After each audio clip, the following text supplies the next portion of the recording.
चलिए हेलो। तो चलिए हम लोग प्रथम कोटि की अपक्रिया के लिए समीकरण देखते हैं या प्रथम कोटि की अपक्रिया का व्यंजक सिद्ध करते हैं। कैसे प्रथम कोटि की अपक्रिया सिद्ध होता है, तो आई होप आपको देखते हैं। हम लोग देखते हैं प्रथम कोटि के लिए अभिक्रिया।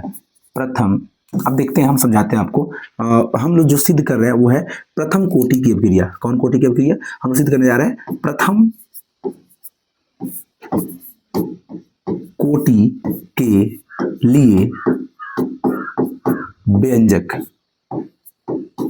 प्रथम कोटि के लिए व्यंजक। चलिए हम लोग सिद्ध करके दिखाते हैं प्रथम कोटि के लिए व्यंजक। आइए समझते हैं प्रथम कोटि के लिए व्यंजक। तो कहीं ना कहीं मैं आपको बताऊं कि मैं एक अभिकारक लेता हूं, नॉर्मल समीकरण लेता हूं, और एक प्रोडक्ट यानी कि उत्पाद लेता हूं, और कहीं ना कहीं मुझे मालूम है कि R इजकल टू अपक्रिया का वेग हम अगर शून्य अगर सूत्र पे सजाते हैं तो माइनस डी आर बटा डी टी हो जाएगा। डी आर बटा क्या हो जाएगा? D T. और याद रखिए दो वैज्ञानिक थे, बागे और गुलबर्ग। उनके अनुसार हम अगर फॉर्मूला समझाए तो के आर के ऊपर घात 1 हो जाएगा। के आर के ऊपर घात 1 हो जाएगा। कोई दिक्कत यहां तक में नहीं। आगे थोड़ा बढ़ते चलेंगे, धीरे धीरे समझेंगे हम लोग, कोई दिक्कत नहीं है, आसानी से समझेंगे। अगर आप गौर से देखेंगे तो मैं अगर माइनस का डी आर बटा डी टी, मैं एकदम आराम से सिद्ध करा रहा हूं, कोई दिक्कत नहीं, आराम से करो। इक्वल टू के आर के घात 1 है तो ये आर ही हो जाएगा, इससे कोई दिक्कत है नहीं, के आर हो जाएगा। अगर हम इसके नीचे 1 मान लें और हम तिर्यक गुणा कराएं, क्या कराएं? तिर्यक गुणा कराएं, ठीक है, इसे हम पोस्ट में ही ले लेते हैं। तिर्यक गुणा कराएं, कोई डाउट है? नहीं है। तो इसका अगर हम इसमें गुणा कराएं, कहीं ना कहीं इसका इसमें कराएं, तो हमारे पास क्या बचेगा? गौर से देखो, माइनस का डी आर, इधर से करेंगे तो डी आर हो जाएगा। इक्वल टू, आप देखेंगे यहां पे इसका इसमें गुणा कराएं हम तो ये हो जाएगा के आर और बच जाएगा डी टी, के आर डी टी। कोई दिक्कत नहीं है। थोड़ा आगे चलते हैं। अब क्या करते हैं, हम क्या करेंगे अब कि अगर r इधर गुणा में है तो इधर क्या हो जाएगा? भाग में हो जाएगा। क्या हो जाएगा? भाग में हो जाएगा। अरे होगा कि नहीं, बोलो यार। r इधर गुणा में, इधर क्या हो जाएगा? भाग में हो जाएगा। तो हम कह सकते हैं माइनस डी आर बटा आर, माइनस डी आर बटा आर। ये गुणा में है तो कहाँ हो गया? भाग में। यहाँ पे बच गया के डी टी। क्या बच गया? के डी टी बच गया। कोई दिक्कत नहीं है, आगे बढ़ रहे हैं। अगर ये माइनस को हमको उधर भेजना है, हम कह सकते हैं कि माइनस को उधर भेजना है और गड़बड़ कुछ ना हो तो हम कह सकते हैं ना कि दोनों पक्षों में, दोनों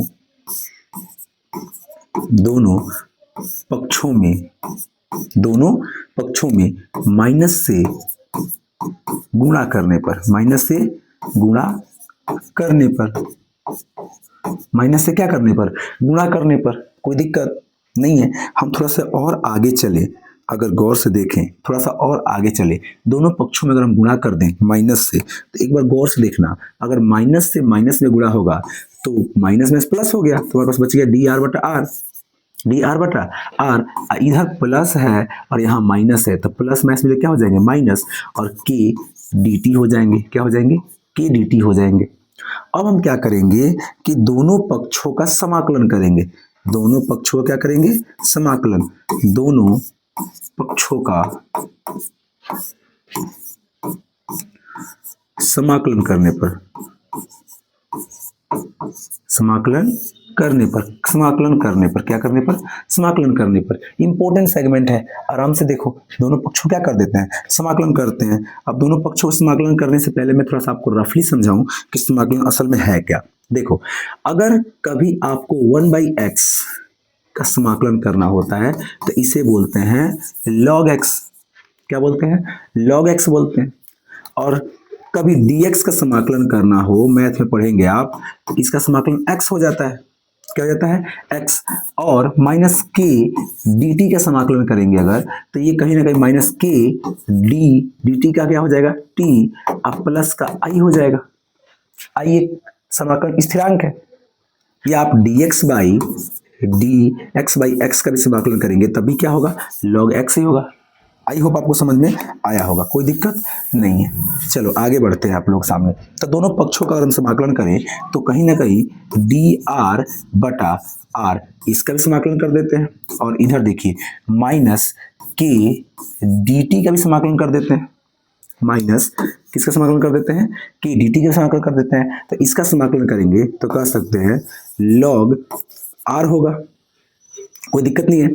इसका समाकलन करेंगे तो माइनस के डी टी का टी हो जाएगा, अब प्लस समाकलन स्थिरांक आई लग जाता है, कोई दिक्कत नहीं है। ओके, आया समझ में आप लोग को। इसे हम क्या मान लेंगे, इसे हम समीकरण 1 मान लेंगे। क्या मान लेंगे, इसे समीकरण 1 मान लेंगे, ठीक है, कोई दिक्कत नहीं ना है। चलो थोड़ा सा आगे आ जाओ भाई, आगे आ जाओ थोड़ा सा। अगर हम समीकरण 1 मान लेते हैं यहाँ पे, अगर हम कहें यहाँ पे कि t इजकल टू, हम अगर बोले यदि, क्या बोले, यदि t इजकल टू 0 तथा r is equal to r naught, मैं क्या बोलूँ, t इजकल टू 0 ले लो, r is equal to 0 r naught ले लो। अब मैं बोलूँ कि समीकरण 1 में, समीकरण 1 में t इजकल टू 0 रखो तथा r is equal to r naught रखो।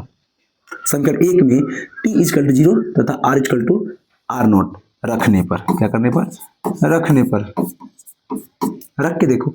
अब चलो रखते हैं, यहाँ पे बोल देंगे log r is equal to minus K, t का मान क्या रख देते हैं, 0 रख देते हैं, प्लस प्लस i का मान कुछ नहीं है, थोड़ा सा मैं मिस्टेक कर दिया, अब सी करता हूँ, क्योंकि देखो log r का मान r नॉट रखना है, तो log यहाँ पे r की जगह पे r नॉट रख देंगे, कोई दिक्कत तो है नहीं। उसके बाद से देखो बराबर है तो बराबर दे दो, माइनस है तो माइनस, के है तो के, सटा है तो गुणा, t का मान क्या कर देंगे 0, अब प्लस का क्या बच गया, यहाँ पे i बच गया, तो कहीं ना कहीं बच गया log r naught is equal to, इतना टर्म तो हमारा 0 हो गया, क्योंकि के 0 में 0 हो जाएगा, अब प्लस का क्या बच गया, i बच गया, प्लस का क्या बच गया, i बच गया। अब आप गौर से देखेंगे तो कहीं ना कहीं बच गया log r naught is equal to i, log r naught is equal to क्या हो गया, i हो गया, क्या हो गया, i हो गया, log i हो गया, ये हो गया आपका i।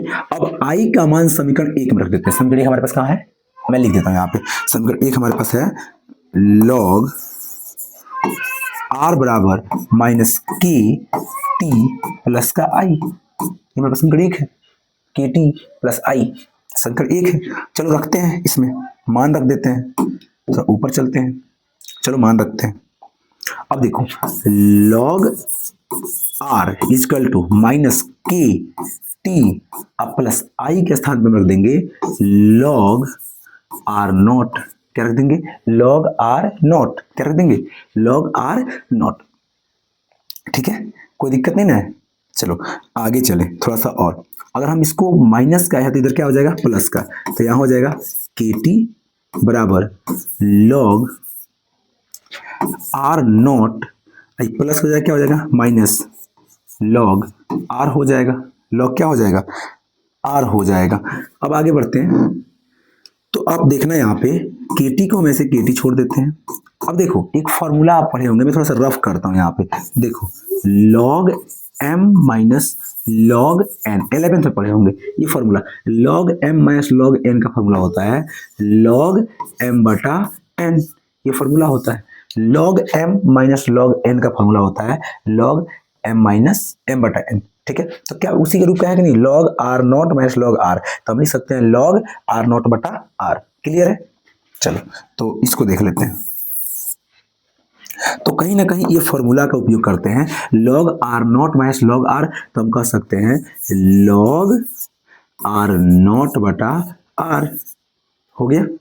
थोड़ा सा और आगे हम बढ़ेंगे तो आपको दिखाते हैं, अगर हम इसे ऐसे करें कि t, इस log को हम log 10 में बदलेंगे तो 2.303 से हम मल्टीप्लाई करें तो अभी हो जाएगा log 10, क्या हो जाएगा log 10, क्योंकि log 10 का ये वैल्यू होता है इसका, log हटेगा log 10 आएगा तो 2.3.3 इसका मान होता है।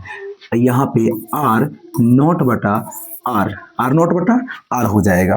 थोड़ा सा और हम देखें तो कहीं ना कहीं के को यहीं पे छोड़ देते हैं, टी गुणा में है तो क्या हो जाएगा भाग में, तो ये हो जाएगा 2.303, ये गुणा में तो क्या होगा भाग में, टी यहाँ हो जाएगा log 10 आर नॉट बटा आर, आर नॉट बटा आर।